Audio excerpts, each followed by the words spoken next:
Assalamualaikum warahmatullahi wabarakatuh.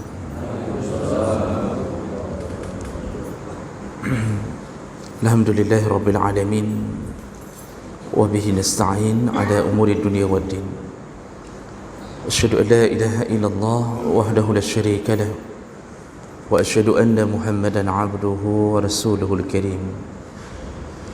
Allahumma salli wa sallim ala nabiyyina wa sayyidina al-Mustafa Muhammadin wa ala alihi wa ashabihi ajma'in. Amma ba'd. Rabbi shrah li sadri wa yassir li amri wahlul 'uqdatam min lisani yafqahu qawli. Segala puji bagi Allah, kemudian salawat dan salam kepada Rasulullah, pada keluarga dan seluruh sahabat-sahabatnya.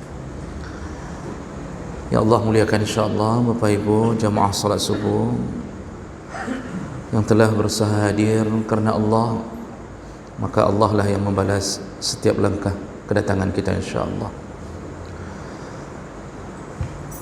Jamaah subuh yang mulakan Allah, kita sedang membahas tentang asaruz zunub ala al-afrad wa syu'ub, iaitu dampak daripada perbuatan dosa terhadap pribadi dan masyarakat. Di pertemuan yang lalu kita sudah membahas satu, iaitu dampak daripada dosa hirmanul ilmi. Allah haramkan atau Allah larang seseorang atau Allah persulit seseorang mendapatkan ilmu. Jadi kalau melakukan maksiat, ilmu itu susah masuk, susah dihafal. Orang yang hafal Quran tapi mencampur adukkan hidupnya dengan maksiat, maka hafalannya akan hancur. Dan bahkan seseorang yang dianggap berilmu, tapi kalau diketahui bahawa dia ternyata ahli maksiat, makruh hukumnya untuk dijadikan imam. Makruh hukumnya untuk dijadikan imam. Jadi kalau dalam kitab-kitab dibahas al-imamul fasiq, imam yang fasik itu makruh dijadikan imam. Dan kalau kita tahu kejahatannya, makruh untuk kita ikuti, makruh menjadi makmum di belakang dia, kecuali kita tidak tahu dia melakukan maksiat dalam kegelapan, maka kita terbebas daripada urusan tersebut. Baik, itu yang pertama. Berikutnya, dampak daripada maksiat atau dosa, iaitu ta'sir al-umur ala al-'asi. Orang bermaksiat itu dipersulit hidupnya oleh Allah. Dia merasa tidak nyaman dalam hidup. Segala urusan yang dia sedang tempuh, ujung-ujungnya dalam keadaan kacau balau. Kalau bahasa Inggerisnya musyokolo. Apapun yang dia urus, dia tetap dipersulit oleh Allah. Kadang-kadang berhasil dia urus, tapi hidupnya kemudian terasa sulit dengan urusan yang telah dia miliki. Dan ini diambil dari keterangan Allah sendiri ketika Allah menyebutkan dalam surat At-Talaq, wa may yattaqillaha yaj'al lahu makhraja. Siapa yang bertakwa kepada Allah, maka Allah akan jadikan makhraja, Allah jadikan dalam hidupnya jalan keluar. Orang yang bertakwa kepada Allah, dalam setiap kesulitan yang dia hadapi, pasti Allah jadikan jalan keluar. Ketakwaan itu menyebabkan dipermudah urusan hidup. Orang yang beriman, taat dan takut kepada Allah akan ada kesusahan hidup. Jadi semua kita pasti ada kesusahan hidup, wajib itu. Karena Allah yang mengatakan wala nabluwannakum bisyai'in, semua kalian kuuji. Dipakai nun taukid lagi, semua kalian kuuji kata Allah. Cuma ujiannya macam-macam. Minal khauf, ada yang kuberikan rasa takut, wal ju', ada yang diberikan rasa lapar, tapi semuanya kalian pasti mendapatkan ujian. Nah, bedanya orang yang maksiat dan orang yang takwa. Orang yang ahli maksiat atau suka melakukan dosa, ketika diuji Allah, dia jatuh ke dalam jebakan-jebakan syaitan. Jadi pilihannya adalah pilihan syaitan. Nanti yang terbayangkan bunuh diri. Orang yang bertakwa selalu pilihannya adalah pilihan Allah, pilihan yang sifatnya akan membuat dia lepas daripada kesusahan itu. Maka tidak ada satu pun sejarah yang menyebutkan seorang yang ahli ilmi atau orang yang saleh, kalau benar-benar saleh dan benar-benar takwa, lalu tiba-tiba dia hancur ke dalam kehidupan yang tidak baik, atau dia merana hidupnya. Tidak ada. Bapak Ibu maka Allah, kalau kita membaca sejarah atau manaqib imam-imam besar, rata-rata mereka hidup itu sederhana, tapi tidak sampai merana. Jadi hidupnya sederhana. Imam Syafi'i itu hidupnya sederhana, tapi tidak ada catatan bahawa beliau kelaparan, dan urusannya dipermudah. Sampai kalau baca manaqib Imam Syafi'i, beliau ini pernah berhutang untuk sebuah keperluan, dan ketika hutang itu belum terbayar, beliau sakit-sakitan.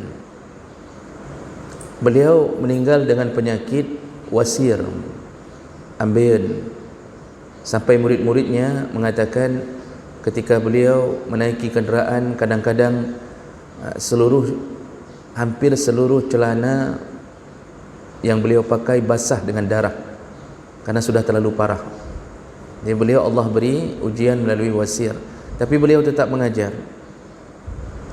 Dan ketika firasatnya mengatakan akan segera tiba waktu sakaratul maut, beliau berpesan kepada keluarganya untuk menyampaikan kalau dia meninggal, tolong beritahu raja. Saya lupa nama raja pada waktu beliau itu meninggal itu. Tolong beritahu khalifah tentang kematianku, suruhlah dia mengunjungiku. Dan ternyata ada yang beranggapan bahawa seakan-akan Imam Syafi'i ingin dibangga-banggakan. Jadi maksa raja atau maksa khalifah untuk mendatanginya, walaupun beliau sebenarnya orang yang paling berhak didatangi di zamannya. Wasiat itu kemudian dijalankan. Ketika beliau meninggal, keluarganya segera memberitahu khalifah bahawa Imam Syafi'i meninggal. Dan khalifah datang dan langsung melihat dan mengurusi proses tajhiz jenazah. Lalu ketika selesai disolatkan, khalifah berkata kepada keluarga,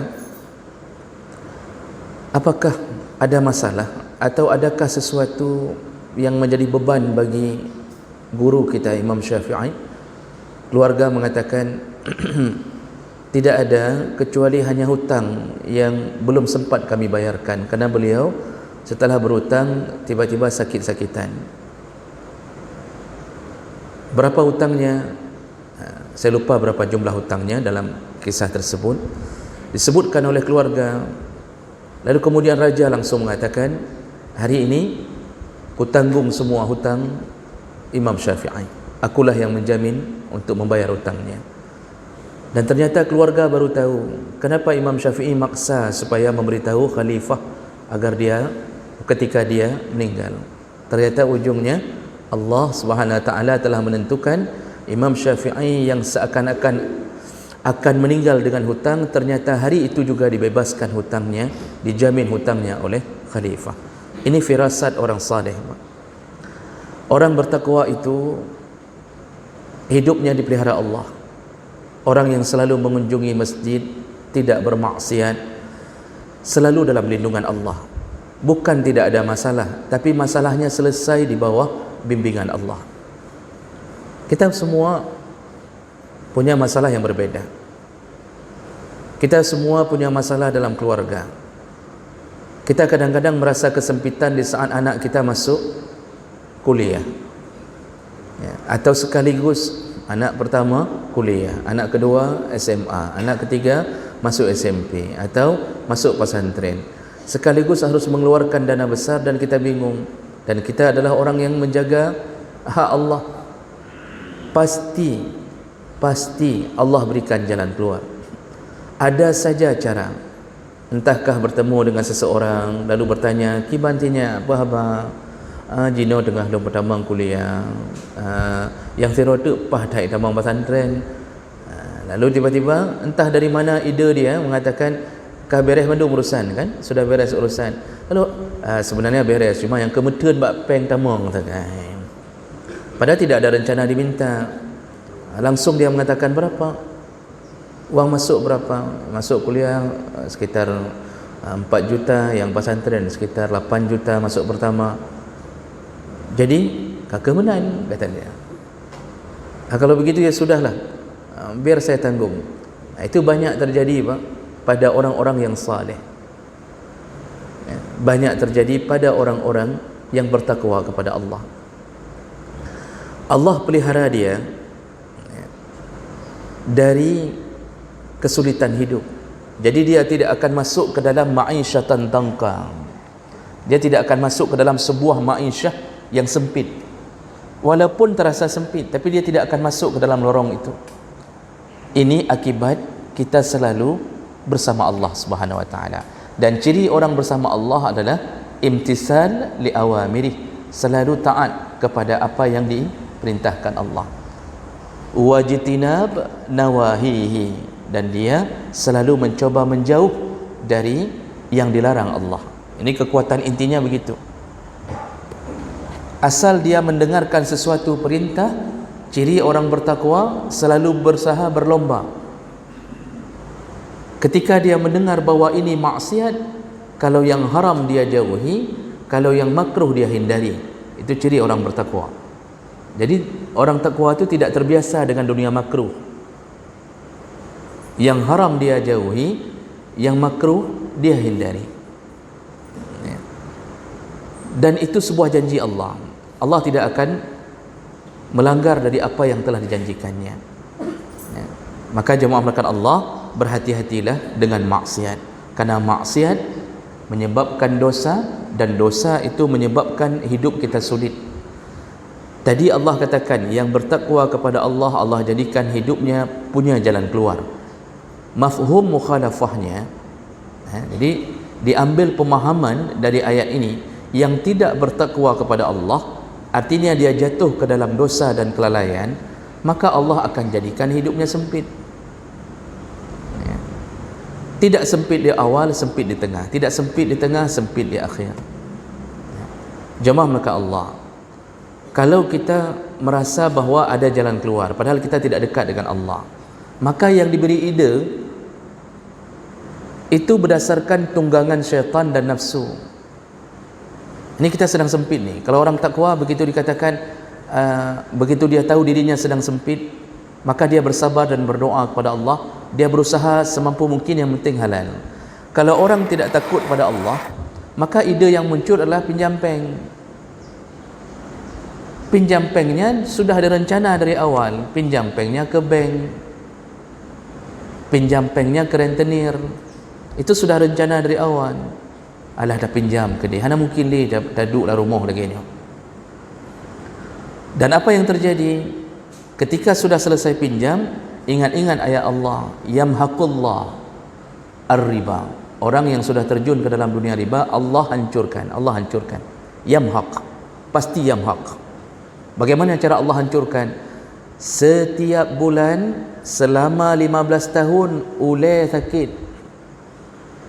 Jadi 15 tahun dia harus menyediakan bodrek di awal bulan, dipotong. Pinjam 15 tahun, gaji cuma 3,5 juta. Kredit bukan satu, kredit mobil. Jadi yang penting gaya hidup dekat dengan Allah tidak. Ketika dipotong dari 3,5 juta, tinggal 350,000. Dan itu berlaku sampai 15 tahun yang akan datang. Lalu mulailah muncul ide yang lain. Akhirnya karena dia tahu kalau kerja di kantor ini cuma keluar 350,000. Apa yang terfikirkan? Syaitan memberi ide lain. Baghdad kata mau kantor le, kengkau buka lahan-lahan, kengkau buka lain-lain. Akhirnya ke kantor tidak masuk lagi karena merasa 350,000. Lalu dia cari kerja lain. Di kantor kemudian diberi surat peringatan. Sudah hampir sebulan tidak masuk kantor, ternyata punya kantor lain. Dipecat di sini. Di sana tidak laku, semakin hancur hidupnya. Begitulah gaya hidup orang yang melawan Allah Subhanahu Wa Taala. Ini contoh barang yang kita banyak lihat di depan mata kita.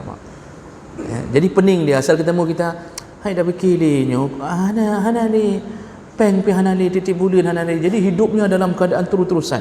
Belum lagi punya anak pasukan bordek semua. Jadi begitulah Allah buat orang-orang yang tidak takwa kepada Allah. Hati tidak tenang, ujung-ujungnya isteri minta cerai. Isteri juga tidak tahan lagi. Rumah dulu yang desak suami suruh ambil wang untuk buat rumah dia. Ketika rumah sudah terbangun, kemudian tinggal 350,000, jadi sudah 15 tahun tidak lagi makan bakso. Hana depeng, akhirnya pun cerai dong utang. Nyo lagi nyo gaya udip menceri mebreh ini belole. Hai kerojeh kengkah yang you pegang rumahnya, yang pinjam peng kengkah. Begitu Allah atur, hancur semuanya. Hancur semuanya. Anak sudah 5 bulan tidak bayar SPP. Kenapa? Tidak sanggup bayar lagi. Jadi sudah hancur. Nah, begitulah contoh barang orang yang tidak takwa kepada Allah Subhanahu Wa Taala. Bapak lihatlah orang-orang yang tidak salat. Silakan lihat orang-orang yang tidak salat. Hampir merata Allah buat masalah kepadanya. Ya, mohon maaf, kalau kita contohkan ini yang nampak di depan mata kita. Lihat gaya hidup orang yang tidak taat, yang kadang-kadang kerja sebagai kuli bangunan. Tidak semua kuli bangunan begitu, tapi hampir rata-rata kuli bangunan tidak salat. Yang gali pari, buat bangunan, pintar, tidak salat. Sehari itu dia bisa dapat paling kurang kalau kernet itu 100,000. Kalau kernet, kalau toke supir itu bisa 150,000. Tapi karena tidak pernah salat, kadang-kadang tuan rumah menyediakan kain sarung, nyempat ijakrung dan semayang. Lalu dia mengatakan, "Kenapa? Lengwa mentang lewa. Ini celana hana mangat li. Hai nyempat ijakrung lunjuk," katanya. Macam cara tidak salat. 100,000 per hari, Pak. Masya-Allah banyak itu. Tidak semua orang bisa dapat. Kuli bangunan banyak. Rezekinya alhamdulillah banyak, tapi karena tidak dekat dengan Allah, lihatlah gaya hidupnya. Pulang malam duduk di kedai kopi, lalu pesan ini pesan itu, besok sudah habis wang. Anehnya kadang-kadang waktu diminta sama tuan rumah, itu kadang-kadang sampai 3 cok ambilan 2 juta. Dalam seminggu kadang 2 juta. Berapa dikasih ke kernet, berapa untuk supir. Kalau kita fikir-fikir, ambillah untuk supir 1,5 juta, atau kernet 500,000 cuma. 1,5 juta 4 minggu dia ambil. Sudah berapa Pak sebulan? Sekitar 6 juta, Masya Allah. Tapi PNS mentang cuma 2,5 juta. Tapi setiap minggu ambil habis. Setiap minggu ambil habis. Kemana dibawa? Sampai tuan rumah bingung. How do I pay ni? Kita tanya sama isteri, enggak juga. Paling dia beli cuma engkok jerebok yang kecil-kecil 2 biji. Engkok jerebok apa kata saya? Itu saja. Begitulah tanpa sengaja dia hidup dalam kemelaratan. Kenapa? Tidak taat kepada Allah Subhanahu wa taala. Tidak taat kepada Allah. Kita kalau anak kita masuk pesantren, tak mau daya, mungkin kerja cuma ngajar-ngajar saja, ngajar TPA, mungkin cuma ngajar kitab-kitab, tapi masya Allah, Allah pelihara hidupnya. Dari wali murid saja kadang-kadang muncul iba, muncul sayang-sayang dengkunya hana bulain ke. Gemurno anak tanya. Memang cuma dapat dari TPA mungkin sebulan 300,000. Karena orang marah kalau naikkan wang ngaji. Orang tidak marah kalau naikkan wang belajar bahasa Inggeris hana bagi. Tapi menyepeng bet dapat semester yang lalu 20,000, dikasih naik 25,000, karu mesabah kampung. Tengkunya kamu lagi pajuh peng. Anak belajar les, masya Allah, itu habis-habisan kasih uang. Padahal yang menyelamatkan dia menuju ke pintu surga adalah urusan-urusan agama. Makanya rata-rata hari ini orang yang mengajar agama itu 300,000, 400,000 sebulan. Tapi lihat, dia tenang, datang dengan senyuman. Kadang-kadang kalau tidak cukup, gemai beruh, walaupun gemai cuma 25,000. Ada saja di antara kumpulan wali murid, Tengku, ini ada beras, kami baru panen. Ini baru panen dari satu wali murid, besok panen yang lain. Tengku, ini ada mangga, ini satu pohon untuk Tengku semua, bak-bak lumai kena buat doa. Tengku, ini kami baru panen ikan. Macam cara Allah pelihara. Begitulah sifat orang takwa. Makhraja, Allah jadikan jalan keluar, Allah jadikan jalan keluar. Maka jangan jatuh ke dalam dosa. Apapun pekerjaan kita, berhenti di waktu salat. Oh, kalau sudah terlalu dilarang sama pimpinan karena pimpinan tidak salat, keluarlah dari pekerjaan itu, carilah yang lebih mulia. Karena kita kemuliaan bukan dipelihara oleh pimpinan, kemuliaan ada pada sisi Allah Subhanahu wa taala. Baik, sedikit lagi. Perkara berikutnya, ahli maksiat itu juga akan berdampak kepada hirmanur rizqi. Allah persulit dia untuk mendapatkan rezeki. Jadi kita sudah belajar 3 perkara pada hari ini.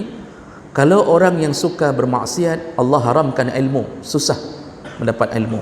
Yang kedua, Allah persulit hidupnya. Yang ketiga, Allah persulit rezekinya. Lihat sambungan ayat tadi, wa may yattaqillah yaj'al lahu makhraja.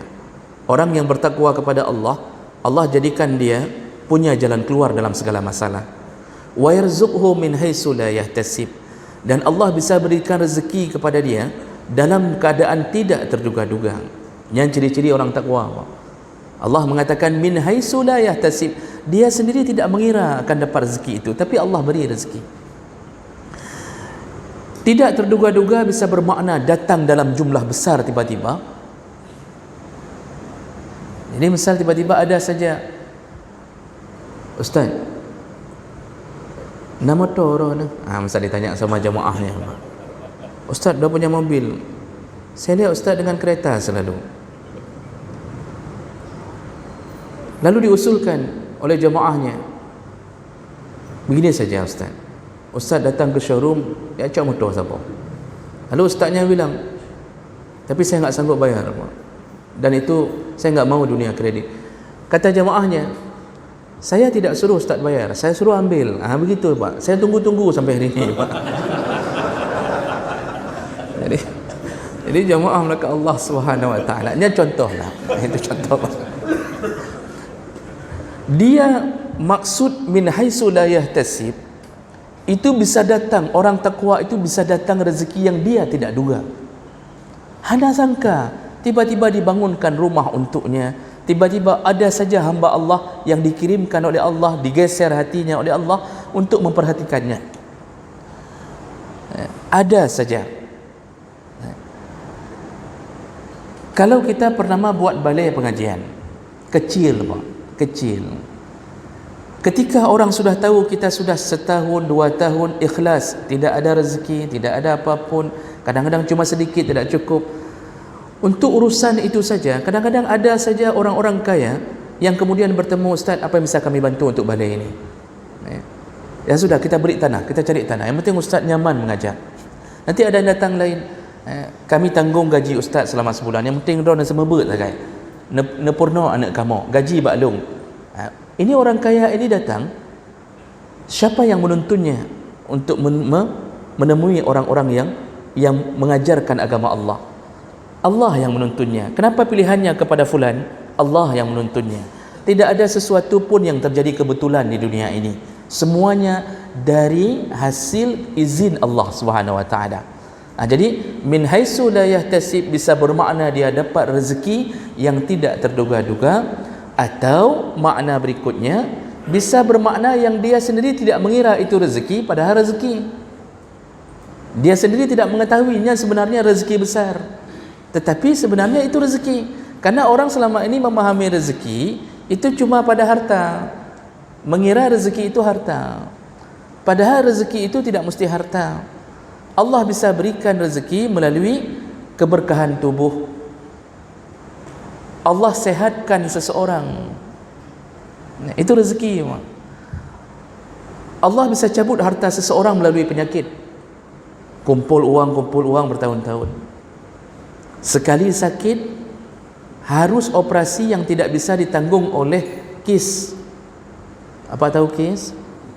Kartu Indonesia Sehat. Yang pegang kartu itu biasanya mempunyai penyakit, karena memang untuk disehatkan. Allah beri rezeki, kadang-kadang melalui kesehatan kita tidak tahu bahwa Allah sudah beri. Allah bisa cabut harta dari seorang hamba dalam 1 bulan habis, karena tidak bisa ditanggung oleh KIS tadi atau BPJS, tidak bisa ditanggung. Allah bisa habiskan ratusan juta. Karena penyakitnya sudah tidak tertanggung lagi, Allah bisa habiskan itu. Di sisi lain, orang yang selalu bersama Allah, malam qiyamul lail, Kamis puasa, Senin puasa, selalu taat kepada Allah, orang ini Allah pelihara melalui rezeki yang bernama sehat. Allah tidak cabut, tidak membuat dia harus mengeluarkan harta banyak. Allah berikan sakit pun hanya sakit untuk mengampunkan dosa-dosa kecilnya. Modal sakit demam, sakit ego, nak 3 ke 4. Sakit ego dengan kartu BPJS je. Panu, kurap yang banyak. Itu cuma diselingi sama cemekam agaknya kan. Lain tidak ada yang sifatnya harus mengeluarkan 100 juta. Kemudian 200 juta, sekali operasi 300 juta. Tidak ada. Itu rezeki. Allah pelihara harta melalui sehat. Makanya dia tidak menduga bahwa itu rezeki min haitsu la yahtasib. Padahal Allah telah pelihara dia dengan rezeki yang banyak, dengan ketaatan dia kepada Allah Subhanahu wa taala. Jadi salah satu bahasa Allah, orang yang takwa Allah kirimkan rezeki. Apa maksud kebalikannya? Orang yang menjauh dari Allah, Allah haramkan, Allah persulit rezekinya. Ini dibantu dengan hadis Nabi dari Sauban radhiyallahu anhu. Hadis Ibnu Majah dengan derajat yang hasan. Rasulullah pernah berkata, fa innar rajula la yuhramu minar rizqi illa bi zambin yaf'alu. Sesungguhnya seseorang bisa Allah haramkan rezeki untuknya hanya karena dosa yang dia perbuat. Jadi orang yang sering melakukan dosa, Allah persempit rezeki. Allah persempit. Bisa jadi dia susah mendapatkan rezeki, atau setelah mendapatkan rezeki, gaya hidupnya membuat tetap seakan-akan tidak punya rezeki. Orang yang tidak dekat dengan Allah, ijazah saja tidak tahu bawa ke mana. Orang yang tidak dekat dengan Allah, ijazah saja bingung. Nyoho, enggak pun dipakai orang. Sudah coba tanam cabai, bangkrut. Tanam lagi, bangkrut. Sampai cabai bosan dengan dia. Sudah coba ini, coba itu, buka ini, buka itu, semuanya bangkrut. Kenapa? Habis buka bengkel tidak pernah mendengar azan zuhur. Habis buka bengkel, lam bengkel mulai dari poh tikurung sampai insya hana tup-tup, hana ajak-ajak semayang. Allah bangkrutkan. Buka toko tidak tutup ketika azan, Allah bangkrutkan. Di Laut Semawi Pak, ada beberapa orang yang saya kenal. Salah satu yang saya kenal, beliau punya toko di Laut Semawi. Saya tidak sebutkan nama tokonya, takut bapak datangi ke tokonya. Itu setengah jam sebelum azan beliau tutup. Beliau tutup. Nanti kembali lagi pukul 2. Nanti setengah jam sebelum asar beliau tutup. Itu biasanya enggak kembali lagi, sampai maghrib enggak kembali lagi.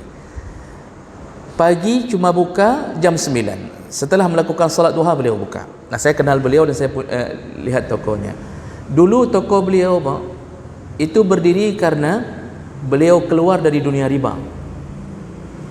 Jadi beliau keluar karena setelah mendengarkan tahu tentang haramnya riba. Beliau kerja dulu di tempat riba. Keluar karena Allah. Maka Allah menunggunya di tempat yang halal. Apa yang beliau lakukan? Buka toko. Isi toko tidak ada. Uang dari keluar dari dunia riba sedikit. Beliau cerita, akhirnya yang dipasang adalah kotak-kotak kosong. Pedih ramai dalam toko. Kotak kosong.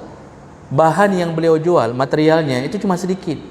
Tapi nampak ramai hanya karena di kotak-kotak kosong di waktu. Setahun pertama, ya tidak. Antara ya dan tidak. Artinya beliau tetap taat kepada Allah, tapi antara hancur, antara maju. Terus langganan belum ada. Tapi beliau istiqamah. Sampai hari ini saya melihat beliau istiqamah, alhamdulillah. Dan apa yang terjadi? Tahun kedua sudah mulai meningkat. Tahun ketiga, tepatnya tahun ketiga ke atas lah Pak, tiba-tiba begitu hitung keuntungan per bulan itu mencapai 10 kali lipat dari gaji beliau waktu kerja di dunia riba. Dan hari ini beliau pintu tokonya bertambah, sudah 2 pintu. Jadi sudah beli 2 pintu. Dan beliau sudah berhasil membeli tanah. Nah, dan hari ini tidak berubah gaya hidup beliau. Inilah yang membuat Allah sayang. Jadi Allah Subhanahu wa taala, seseorang akan diberikan rezeki karena ketaatan dan seseorang akan dipersulit rezeki karena kemaksiatan. Maka seperti saya cerita tadi, orang maksiat itu uang ada tetapi hilang sendiri. Nah, kalau ada kenyataan yang akan ditanya, nah lagu orang hantar semayang tapi kaya, maka tidak mungkin terjadi itu kecuali dia telah masuk ke dalam jebakan istidraj. Ada yang punya toko tidak solat, tidak pernah sedekah, bahkan ada yang tidak bayar zakat, tapi melambung-lambung rezekinya, maka dia dipastikan Allah telah menjebaknya jatuh ke dalam istidraj. Rasulullah sallallahu alaihi wasallam berkata, "Iza ra'aita Allah yu'til 'abda minad dunya ala ma'asihi ma yuhibbu." Kalau engkau mendapatkan seorang hamba, Allah berikan untuknya segala-galanya di dunia, ala ma'asihi, padahal dia orang ahli maksiat, ma yuhibbu, apapun yang dia suka dia dapatkan. Kaya, rumah besar, isteri cantik, anak-anak pintar, dia tidak pernah salat, dia selalu dalam keadaan melawan Allah, maka kata Nabi, fa innama huwa istidraj. Ketahuilah wahai sahabatku, dia telah jatuh ke dalam istidraj. Summa tala Rasulullah sallallahu alaihi wasallam, lalu Rasulullah membaca ayat Allah dalam surat Al-An'am, falamma nasu ma zukiru bihi fatahna alaihim abwaba kulli syai. Dan ketika satu kaum telah melupakan mengingat Allah, maka fatahna alaihim abwaba kulli syai, kami buka semua pintu-pintu rezeki kepadanya. Mereka sudah lupa Allah. Apa yang Allah lakukan kepada mereka? Allah buka pintu-pintu rezeki kepada mereka. Hatta iza farihu bima utu, ketika mereka sudah sampai pada puncak kebahagiaan, akhaznahum baghtatan fa iza hum mublisun, kami akan hancurkan hidup mereka tiba-tiba, baghtah, dan mereka tidak menyadarinya. Hati-hati kita yang jauh dari Allah. Ingatkan saudara kita yang jauh dari Allah tapi kaya Pak, hidup nyaman, Masya Allah, punya taman rumah lengkap barang, kristal masjid ada di rumah dia, granit masjid ada di rumah dia, tiang masjid ada di rumah dia, pokoknya hias rumah dengan kaligrafi dong Pak. Pokoknya taman tu masjid nampak banyak, lengkap barang, garasi 3, tapi orangnya tidak dekat dengan Allah. Maka apa yang Allah katakan? ketika seseorang telah melupakan Allah dalam segala perkara, kami akan terus berikan dia rezeki, kami buka pintu-pintu rezeki. Ketika dia sudah berada di puncak kebahagiaan, disitulah kami hancurkan hidupnya dan dia tidak tahu bahawa dia sedang dihancurkan hidupnya. Ini azab Allah yang paling pedih. Kita tidak diingatkan lagi, diulur oleh Allah. Lanjut, terus lanjut. Anak kita tidak salat, maksiat, punya pacar, berzina, tapi kumlon. Dalam kuliah kumlon, IPK 3,9. Padahal kita tahu dia subuh tidak salat, duhur enggak mau salat, tapi pintar. Maka perlu ingatkan anak itu, engkau telah berada di dalam istidraj. Jadi dia dapat kebahagiaan di balik maksiat. Kalau orang sudah berada dalam posisi ini, tunggulah Allah cabut nyawanya tiba-tiba, sedangkan dia tidak sempat bertaubat. Ini bahayanya. Ini bahaya apa? Makanya berhati-hati dengan dosa, karena dosa itu bisa menyebabkan Allah tahan rezeki. Kalaupun Allah beri, maka itu hanya jebakan istidraj dari Allah Subhanahu wa taala.